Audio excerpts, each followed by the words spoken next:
Hello and welcome to Meridian Music Sound. I'm Stephanie Halsey and we're sat here with Claire Holdich, the other half of the dynamic duo. Today is going to be our last episode of the year, but we have some exciting plans and ideas and things coming to you next year, which will be 2025. I believe that. Gosh, yeah, that's crazy. That's futuristic. Yeah.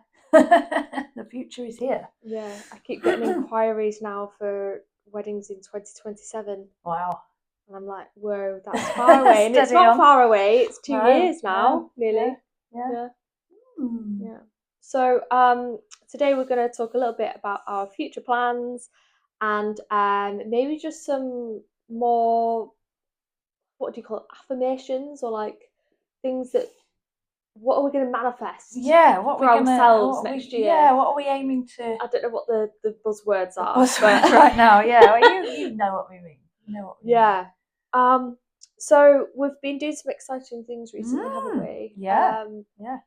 So where should we start with our... Well, we talked about the music last week, didn't we? Which is very much in the pipeline. Yeah, so keep that's watching the this space. The album, yes. And you may already have noticed that we've got some short tracks out on YouTube already, which are just things that we've put together, just enjoying exploring really and seeing how the sounds work. And those are always available on the channel for you to go and listen to, especially I think over the festive period. Yeah, so they're about sort of 10, 12 minutes long. Yeah. They're just little soundscapes that we've kind of developed together. Most of them have nature sounds and maybe like a bit of harp or the flute, and there's lots of various pads and things that we've put in to make them into these hopefully calming tracks to listen to with enough interest to keep you listening. I can vouch for them working, because the one we released last week, it was a little bit late releasing because I thought I'd put it on the schedule and it didn't. And when I looked, I was like, and I was actually in the middle of marking some exam papers. So this is another little job of mine. And when I realised I was procrastinating and looking on the channel, I realised it hadn't gone out. So I put it out. And then I went, do you know what? I might put it on and actually listen to it while I'm doing my marking. And do you know what? It was great. Yeah. It was really good. As like just what you've described, Steph. So not background music per se, but I think there's something about it that holds your attention enough to help you either focus on work or focus in meditation or just take some time out. And I think I put it on about 3 times in a row because it was quite nice. Weirdly, when you sent through the first version and sort of demo, I had it on and I played it through 2 or 3 times while I was doing emails. Right. Because I sort of half listen. I really need something to help me focus on emails. I tend to find I listen to a lot of like ambient beats or that kind of thing, and it did help. It was very much. I listened to it and I was like, oh, that was really nice. Well, let's put it back on. Oh that was really nice. Oh, this needs editing though. Yeah. So I sort this out. Yeah, sort that out. But so it's tried and tested. Yeah. So there's 3 of those now on the channel. And we want to keep doing those. We really enjoy doing those. They're quite nice little. I think sometimes you can think about recording, and there's a big process to that, isn't there? Of like having to write the music, practice it, really let it settle, go into the studio, then do all the editing, the production, which is the process we're going through. Yeah, which can be really long. Whereas these are, I think, a bit different because we kind of we're not so bothered about that.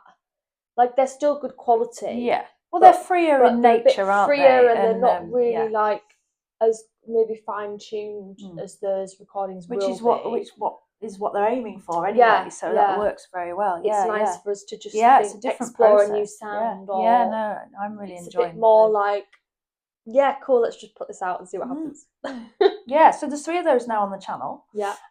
But also we had an exciting experience doing some photography, didn't we? Did. Videography. Yes. Recently. We're very lucky to be able to go into the fabulous Hull Minster here in Hull and have some wonderful photos and videos done by Blink Video, who are a local duo here in Hull. And it was just a lovely experience, wasn't it? Yeah. Really interesting. They got really creative with it. I'm not going to give too much away, but they got super creative.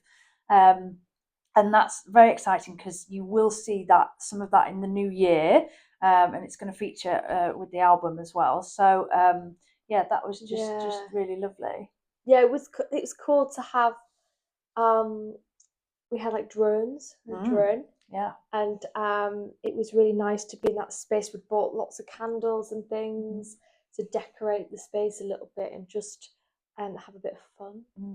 Yeah, it was a fun day, and they were really interested in what we were doing as well, and asking about the instruments and things. So that was really nice. I think it's nice when you get two creative teams together, because quite often they were sort of talking about how they work a lot with corporate clients, which is obviously great, and they're really busy. But then to be able to have a creative team with another creative team who are like, no, actually, we like some of the corporate vibe, but we actually want to go a bit further with some of like the more experimental ideas. Let's see if we can get something really creative and weird and wonderful that, and then we tried some things and they looked really cool. So we're excited to release those. So I guess we're coming up to the festive period.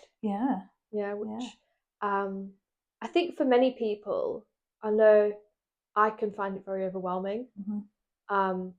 Whilst I enjoy the coziness of Christmas, and I think just sort of having the fire and the decorations, and I quite like a lot of Christmas music actually. Oh, right, okay, that's an admission. You heard it, folks. I quite like a lot of it.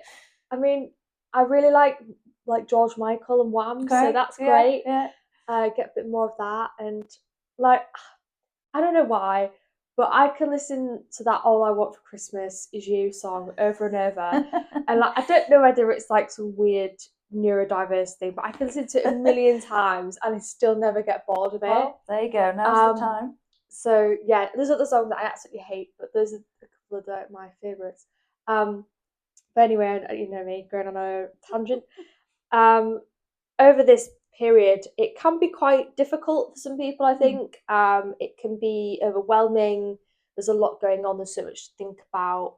I know I've got friends sending me messages like, I have so much to do. I just don't know how to like fit this in. And they go like above and beyond with gifts and prepping the table decorate. I mean, I don't even think about decorating. I just don't even decorate my house. I can't be bothered. It's just not for me. But I know a lot of people that really get themselves driven crazy. They have to deal with relatives and people maybe that they love but aren't always, like maybe there's just some people that take you from 1 to 100 in life. And so I guess with our songs on YouTube, please do go and listen to some music and take that time, whether it's on the way in the car, whether you need to take a 10-minute break after dinner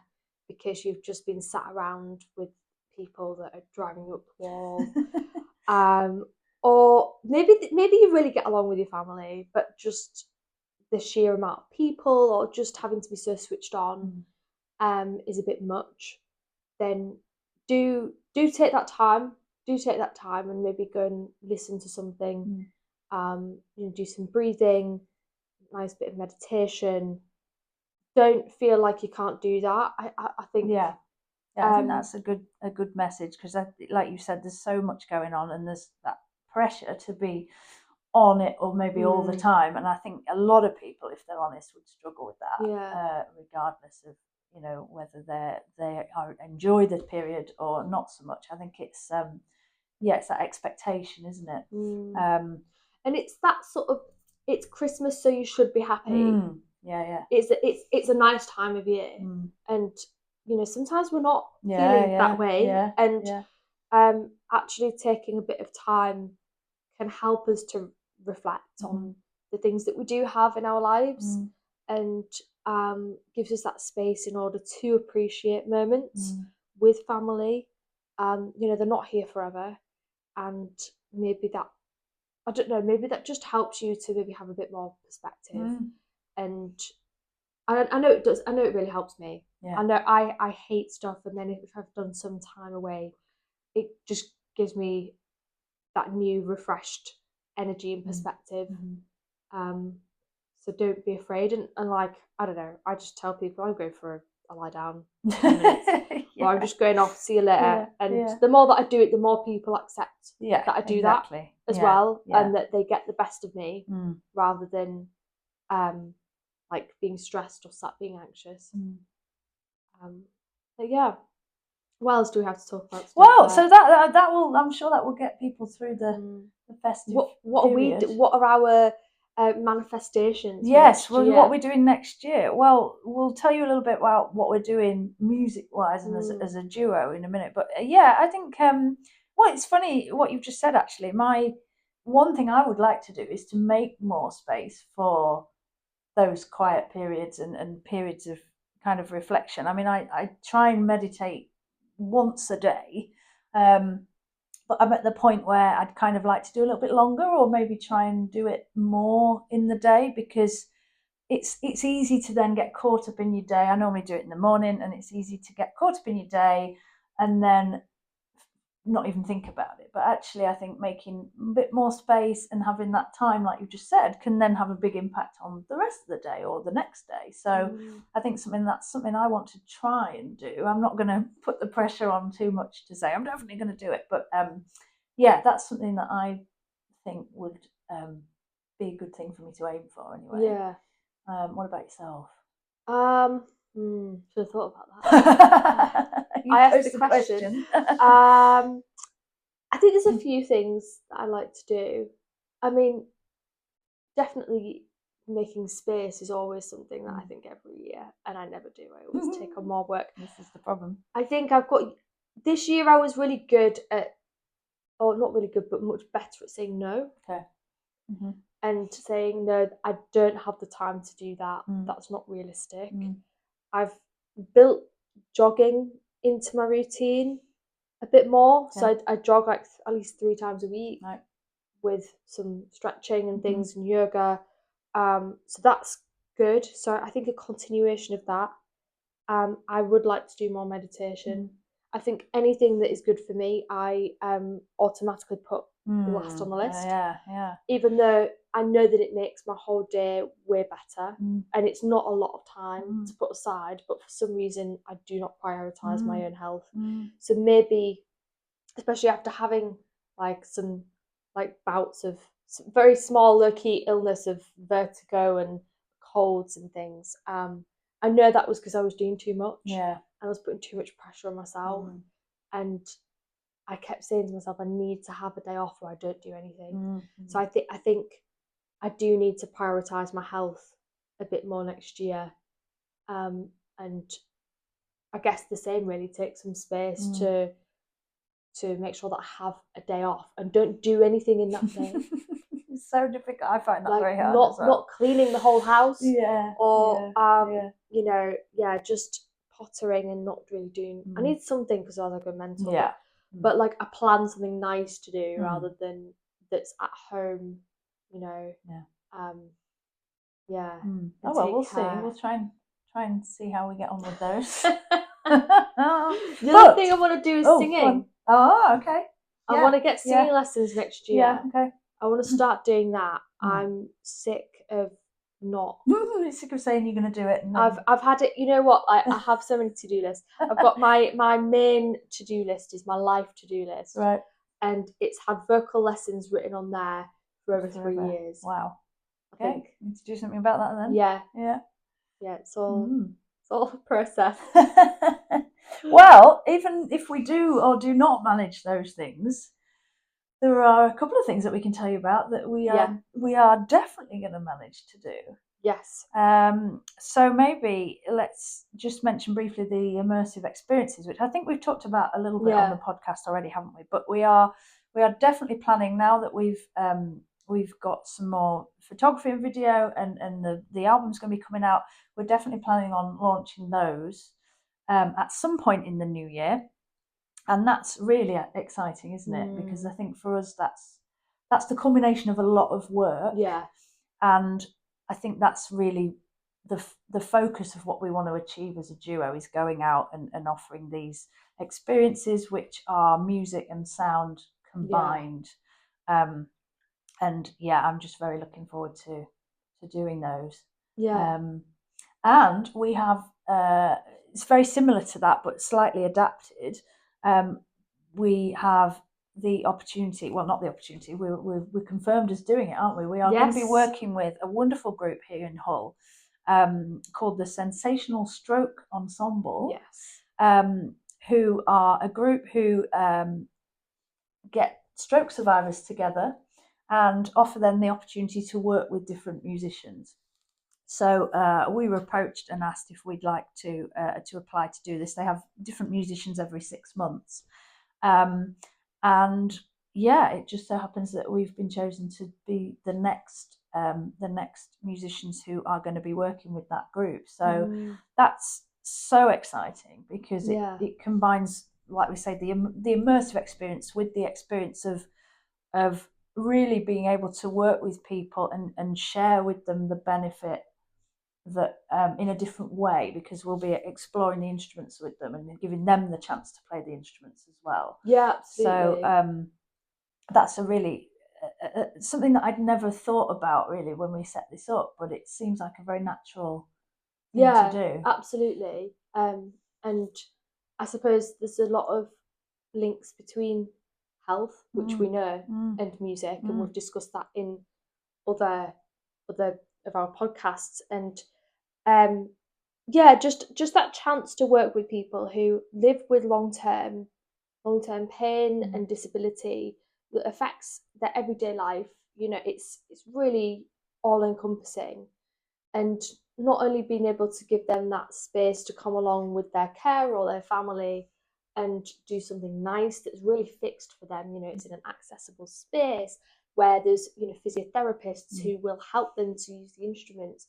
And just, you can't underestimate the power of having something that is supportive and how much that makes you feel better and doesn't let you get down in the dumps about and it. Physical as well. The wonderful thing about playing music, is that it involves all these different mechanisms and the cerebral, but the physical. And I think for somebody who's been through a difficult experience, which affects the brain, that is just wonderful. And the instruments that we use are very accessible.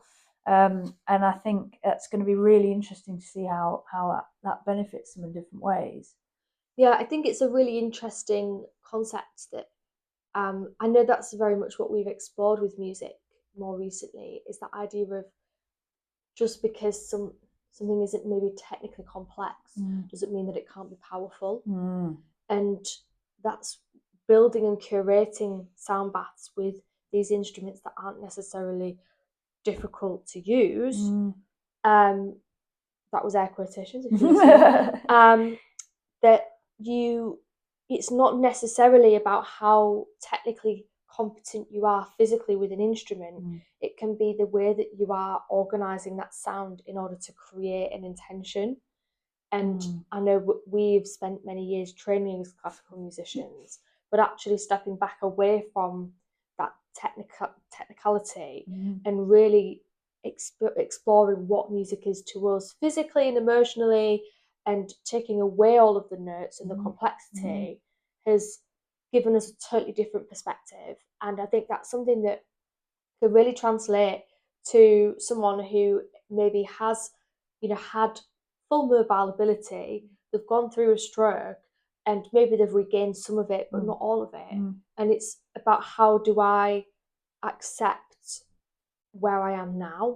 What can I do to carry on improving? But also, is there a way that I can still enjoy and get so much richness out of life with this reduced mobility? And that is an exploration in itself.